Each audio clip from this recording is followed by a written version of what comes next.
So when do we actually know if we love ourselves or not? I think you love yourself when you don't over explain yourself and you're confident if you don't do it, because I think we all had the situation where we wrote like a very long text message to someone to explain how we feel and try to, I don't know, just convince them or just really want to make sure that our point gets across, because the whole human experience, it seems, is about like explaining our emotions, explaining why we act like we are and why we are how we are and all of that.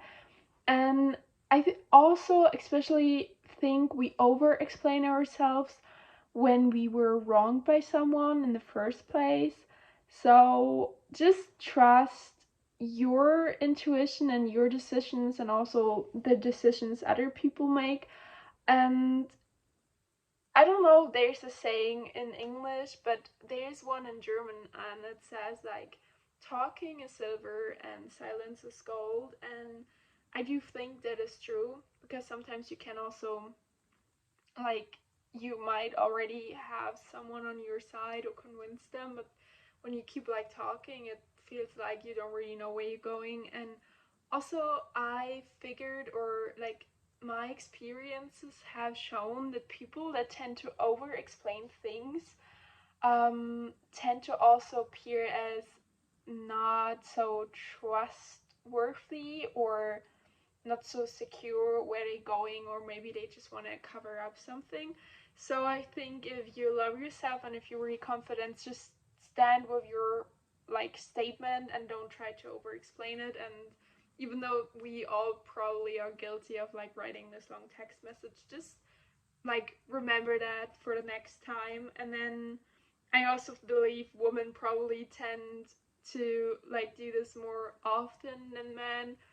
um but yeah, anyways, that's one thing for sure. And then self-love, and I think feeling more confident in your body is also about like self-pleasuring, meaning taking care of yourself, putting your emotions first, and doing things that truly make you feel good and that just don't look good for the outside world.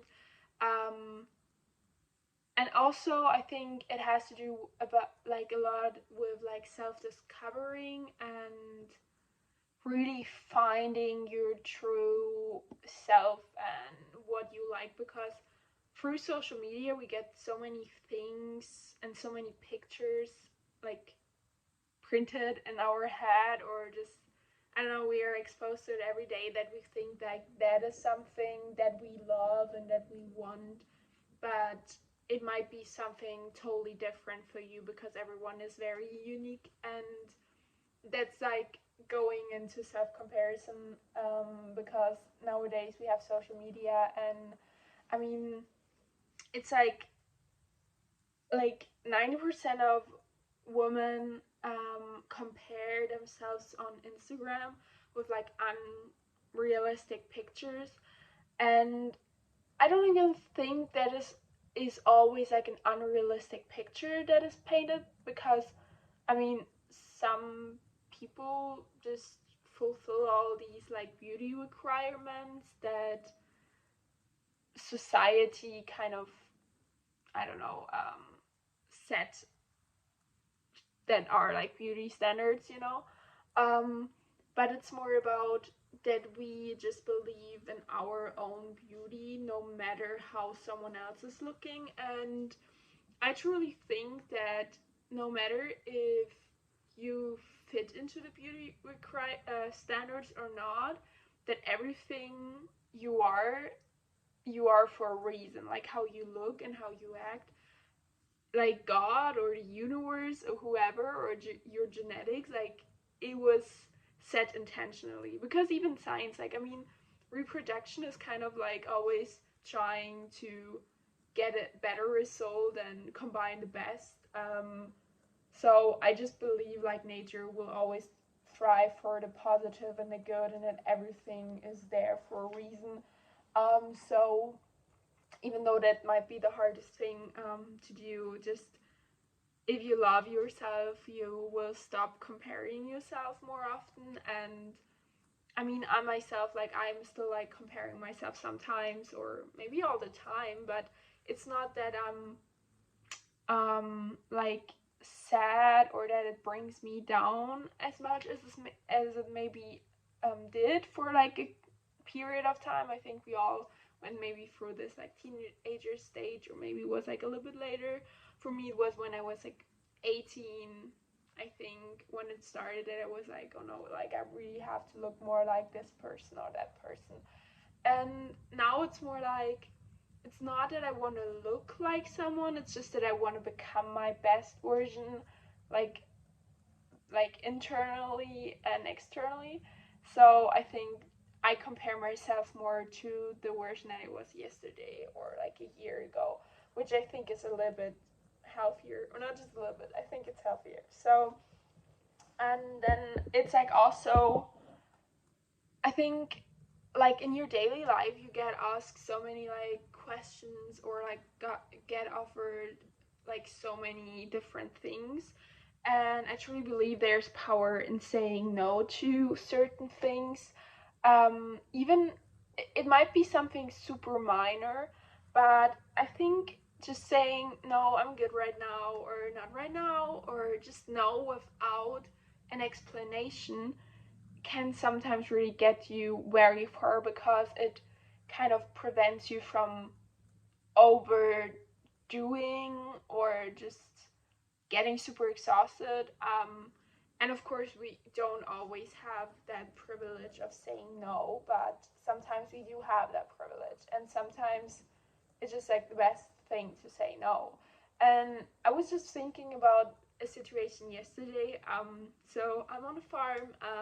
So yeah, I'm a horse teacher, trainer, coach.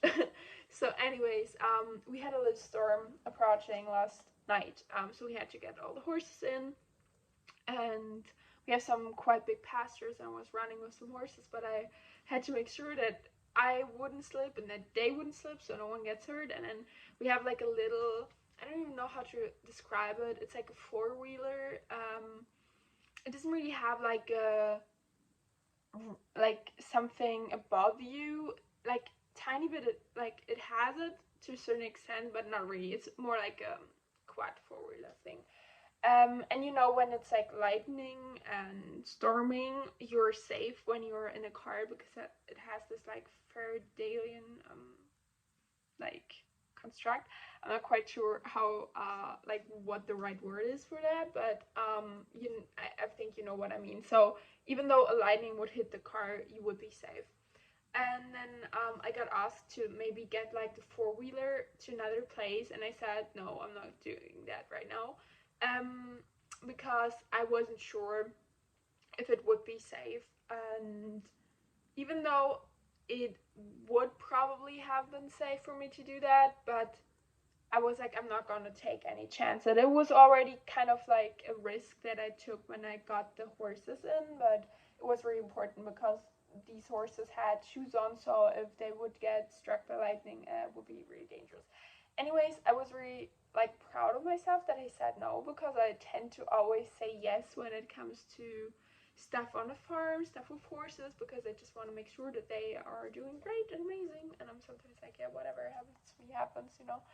But yeah, so I think I'm good. And also sometimes I have like the feeling of like missing out, meaning like, or I just wanna always give my best and help everyone. So sometimes I would say like, okay, yeah, I'm gonna drive with you to help you do whatever, and then I wouldn't have enough time to do my things or to recharge. So I definitely got better at that, because I'm more confident in my position and where I'm at in life. And I think that also has to do something with that I'm kind of certain that I can leave all the time, that I can afford to, like, I can afford to say no, and I can afford to leave because I'm independent and I kind of like make my own decisions.